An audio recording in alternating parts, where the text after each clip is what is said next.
Extremo da boca.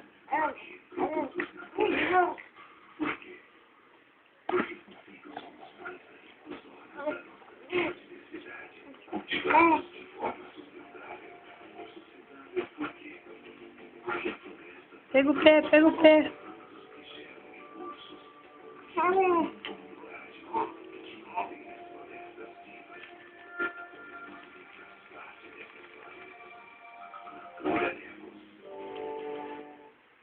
Sempre me dediquei cordial a tudo que faço. O prefeito de Fortaleza e governador do Ceará. O presidente Itamar Franco me chamou para ajudar a implantar o Plano Real como seu ministro da Fazenda. Ministro Lula enfrentou o desafio de tornar possível o projeto que está levando água para 12 milhões de famílias. De quem é esse pezinho? Quero usar essa experiência para ajudar o PSDB Pega o pezinho, filha, pega. Pega o pezinho. e a construir o futuro do Brasil. Venha com a gente. Aqui, aqui. Vou pegar o pé. Achei o pé! Achou o pé?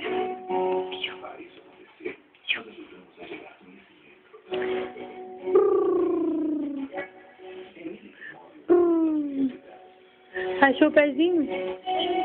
É? Achou o pé? Anitta. Ei!